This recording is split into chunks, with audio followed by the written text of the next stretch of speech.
we can do this very easily. Now, a little more challenging will be to actually create the event that will be triggered once we reach, for example, 0 or once we reach 100. Okay, and this will be the minimum and maximum that we will reach.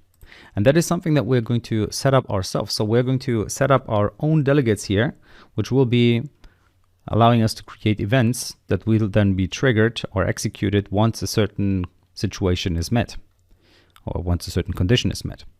Therefore, let's go ahead and create a little event here, public delegate, first of all, before we create the event. And the event will then be used for the delegate. And I'm going to call this one on min threshold reached.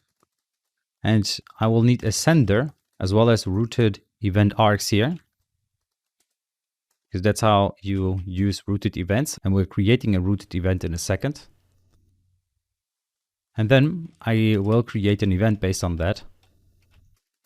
A delegate. Okay, so here, event on min threshold reached. And I'm going to call this one min threshold reached. Okay, now this event should be triggered inside of this value label text changed. So once this value label text changes, I want to trigger that event, but only in a certain condition. So only if the value is 0 or less than 0. So actually, we can check if int 32 dot parse, and here this is an interesting part here where we use the sender as text box dot text less than 0. So there's a lot going on here. I'm going to go over it in a second. So what is it that I want to execute in this case? And this has to be surrounded by a bracket as well. So in here, that's where I want to call my min threshold reached, where I pass the sender as well as the event args. We're passing text changed event args to it here. Why does it still work? Well, if you look at text changed event args, if you go deeper, you can see that text changed event args is inheriting from rooted event args. Because of the laws of polymorphism, we can just pass a child as the parent, so to speak. Okay, so this child has the same capabilities as the parent has, which is why we can pass it. It just has a couple more, right? It has the general rooted event args, but then it has some additional ones. Okay, and then we are just passing those properties to our min threshold event args, to this delegate event. Okay. And what else I'm going to do at this point is I'm going to make sure that if the value is below 0, that it will always be displayed as 0.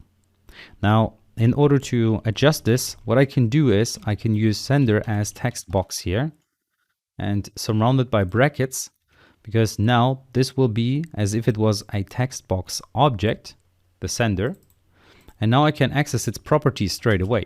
So here I can now access, for example, the text property, and I can assign a value to it. Okay, so this is something that you can do because in this case, you know that the sender for this event will in fact be a text box, which is why we can do this here as well. Where you say, okay, you, the sender, are an object, but we know that you are in fact a text box. So we will treat you like a text box, and we are going to get your text property, and then we're going to parse that text property into an integer, and then we're going to compare that value to the number that we have here. So we're going to see if it's less than 0, which is now, of course, only going to work properly if we're not entering any letters.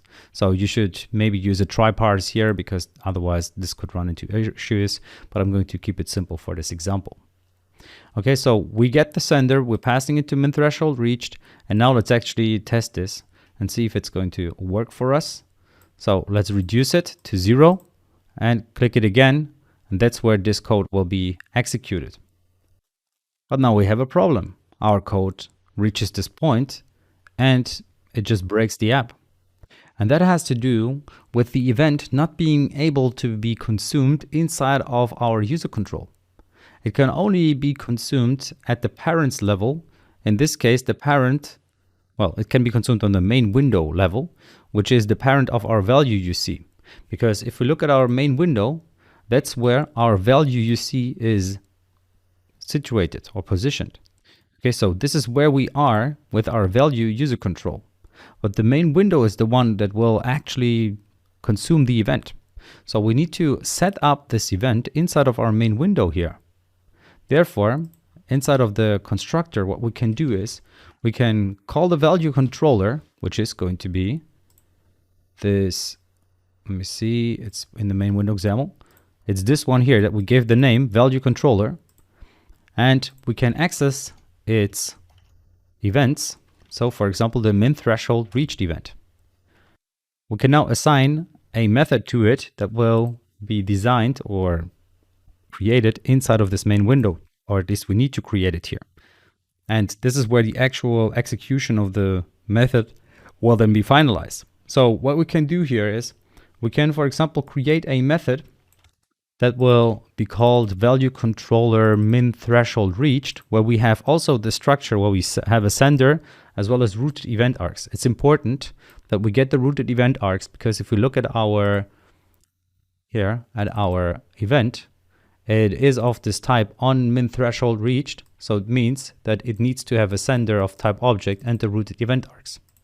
So at this point, we can then get those values, and we could use them at this point here as well. But what I'm going to do is I'm just going to say the message box should show minimum value reached. Okay, so now we can go ahead and assign this method to this event, because this method is also an event. Because, well, it handles event arcs and it's the structure of an event.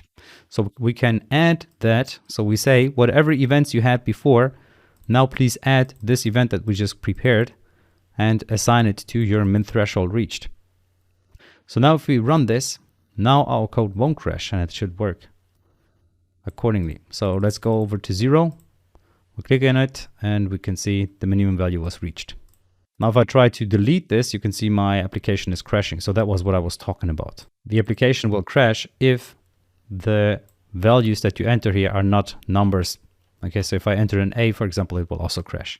So that's something that you should check as well here, if it is actually a number that you are getting. Okay, but now a little challenge for you. Do the same thing for this other button. Okay, so implement the code that will be required for the other button. So for the plus button and the maximum threshold of 100 being reached.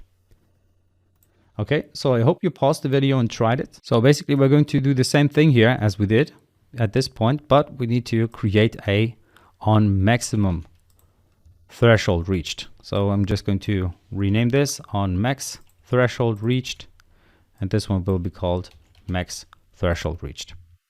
And now this is what we can call in here. So let me copy this and let's set that value to 100, because if it is greater than 100, we want to assign a value of 100 here.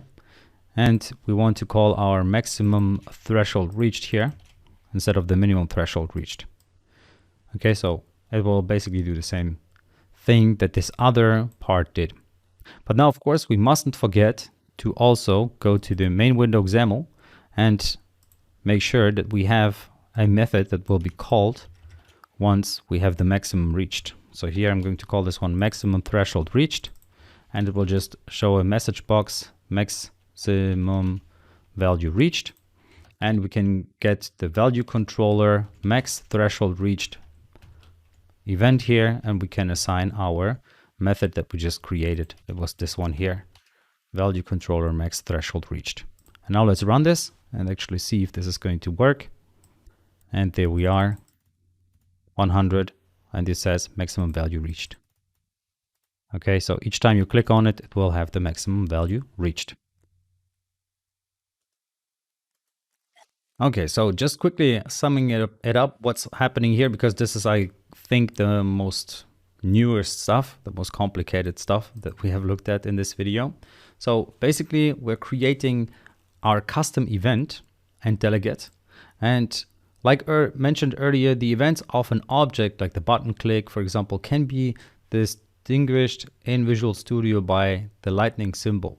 So when you are here and you look at the value label dot, and you can see here there's this lightning. This is an event. Okay, so this changed, text changed has a lightning here. This is an event that this check text can trigger, or context menu closing. This is also an event that this text label or this label can have.